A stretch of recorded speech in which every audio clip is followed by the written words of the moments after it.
Hello and welcome to Candidates Night 2023, sponsored by the Close-Up Club. I'm your host, CJ Donahue. Students from the Close-Up Club created questions that they feel will reflect important insights and will give the viewer a better understanding of the candidate's platform. Joining us is a candidate for Lacey Township Board of Education. We welcome Mr. Daniel Bell. Kim Claus and Frank Polino are also on the ballot but could not make it this evening. We'll start the event with an introduction from Mr. Bell. Hi, my name is Daniel Bell. I'm running for the Board of Education here in Lacey Township. Been a resident for 22 years and looking forward to serving the community. At this time, we'll move to the question and answer phase. The candidate will have 2 minutes to answer each question. With the influx of many new students throughout numerous grade levels, how do you plan to deal with the large class sizes and teacher-to-student ratio? Good question. I've heard that there's been a lot of problems with that. First, I think there's a legal mandate as far as how many students can be in each classroom per teacher. And so we'd have the legal standard first. Then, depending on the grade, some grades need a little more help than others. I would assume the older classes can have more students without having a large number of teachers. Younger classes, obviously, their attention span is much different, and so you would need a little more supervision there. So whether it's another teacher or aides in the room, one of the things I'd like to try to move forward with in the district is to get parents back into the classrooms as volunteers. It used to be something that we did prior to COVID, and for some reason it has not kind of come back to that. So I would like to institute something where the parents are back in assisting the teachers on a daily basis. That's my goal there.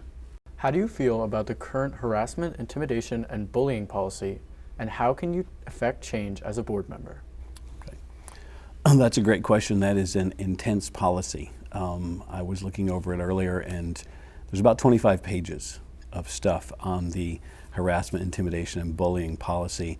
I don't know that any one person could retain all of it. And so as I was reading through it, there's a lot I think is just overlooked. And I've talked to several people in the district who have submitted complaints and they just kind of don't get heard. And so one of the things I need to do is really bring awareness to the fact that these things are happening. Not so much about the policy, but dealing with the people that are involved.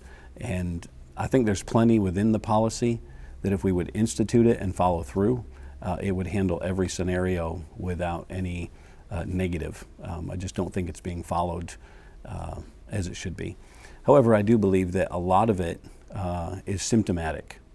You're trying to treat symptoms rather than the heart of the problem. And so I think there needs to be a structure as well as far as class time, maybe just clinics that are brought into the school to teach proper behavior, proper etiquette with others. And many people know I'm a pastor, and so I'm very big on treating others as you'd like them to treat you. And so I think instituting those clinics, those classes, and then just following the policy that's there, I'm sure I'll find some things in there that I think should be changed. But I think if we just institute what's there, we'd be good. If you were elected as a board member, what would be the first change you would make for the district and why? Okay. I think the first change I would make in the district is, sarcastically, one of the guys on the board would have hair. But realistically, I think communication is something that needs to be addressed.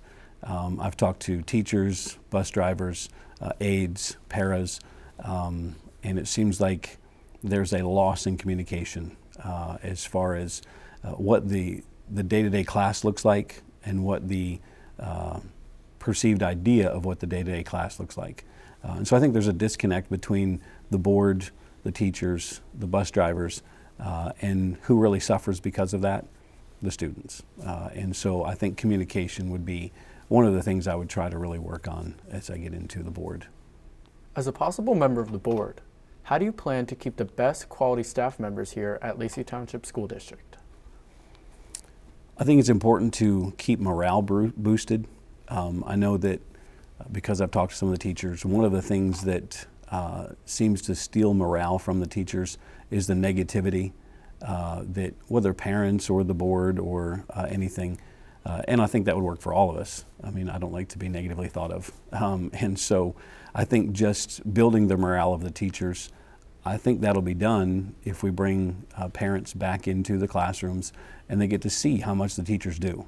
And another thing that does is it builds accountability, because a teacher can't just act one way in the class if there's a parent sitting there. It'll hold that teacher accountable. And I would like to see maybe a little bit of a raise of pay for our teachers. My wife was a teacher for 12 years, and so I know how much work they put in and how much they may not be respected for what they do. And so I would like to see something like that put into place. And again, the support in the classroom, I think, would keep the teachers' morale up. I think it'd be rare that we'd come across a teacher that would really be a bad teacher. And so I think if we keep the morale up, keep the accountability in the room, it would really bring the staff to a place where they should operate. At this time, we will move to closing statements. All right, as far as me running for a Board of Ed member, I believe that there are several reasons I was motivated to do so. One is I'm a family man. I have a wife and 3 boys, 2 daughter-in-laws and a granddaughter, and I'm very focused on how they're doing, try to keep in touch with them, find out how they're feeling, find out how their day is going. And so one of the things I'd like to bring to the district is more attention on keeping that communication open, being involved in how the class is going, not just academically, but I believe that each student has things that they're dealing with, whether it's at home or at school or even throughout sports systems, and just trying to build communication, build community, if you will, to try and not just treat symptoms, but to actually benefit people. I've mentioned this before, but I'm a pastor, and so it is my responsibility to check on the flock, check on the people in the church, see how they're doing. And I think if we would do that on a day-to-day basis with each other, it would really bring about a community, a sense of community that would be a benefit to our whole district. And so as I'm running, I hope you vote for me, and I do look forward to serving the community in any way possible. I look forward to being on the board and supporting the other members that are there. On behalf of the Close-Up Club and WLTS, we thank you for watching this year's event. The broadcast will be re-aired on Comcast Channel 21 up until November 7th and is available at youtube.com/WLTS TV. For everyone watching at home, please remember to make your voice heard and vote on Tuesday, November 7th.